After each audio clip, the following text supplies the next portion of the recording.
కూటమి ప్రభుత్వంలో మహిళలపై జరుగుతున్న అరాచకాలను ఎండగడుతూ పాలకొల్లు మండలం పూలపల్లి గ్రామంలో వైఎస్ఆర్సీపీ మహిళా విభాగం నిరసన కార్యక్రమం నిర్వహించింది. అంబేద్కర్ విగ్రహానికి పాలాభిషేకం చేసి వినతిపత్రం అందించారు. కూటమి ప్రభుత్వం ఏర్పడినప్పటి నుంచి మహిళలపై నిత్యం ఏదో ఒక చోట అఘాయిత్యాలు జరుగుతూ ఉన్నాయని ఆవేదన వ్యక్తం చేశారు వైఎస్ఆర్సీపీ రాష్ట్ర మహిళా ప్రధాన కార్యదర్శి కర్ర జయ సరిత. కూటమి ప్రభుత్వం నశించే రోజులు దగ్గర పడ్డాయని హెచ్చరించారు.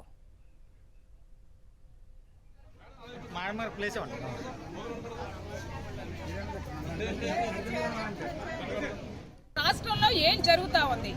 ఎక్కడ చూసినా మహిళలపైన అగాత్యాలు, అరాచకాలు, హత్యలు, అత్యాచారాలు, దౌర్భాగ్యపు వ్యాఖ్యానాలు, డిగ్రేడ్ మాటలు ఎక్కడ చూసినా మనకి ఇవే వినిపిస్తా ఉన్నాయి. ఈ కూటమి ప్రభుత్వంలో రక్షణ లేదు, భద్రత లేకుండా పోయింది. ఈ కూటమి ప్రభుత్వం మహిళలకు భద్రత విషయంలో, శాంతి భద్రతల విషయంలో కూటమి ప్రభుత్వం వైఫల్యం చెందింది. అందుకనే మేము పాలకొల్లు నియోజకవర్గం పశ్చిమ గోదావరి జిల్లా అంబేద్కర్ విగ్రహం దగ్గర నిరసన తెలుపుతూ ఈ రోజు అంబేద్కర్ గారి వినతి పత్రం అందజేశాం. ఎందుకంటే అంబేద్కర్ రాజ్యాంగంలో ఏం చెప్పారు?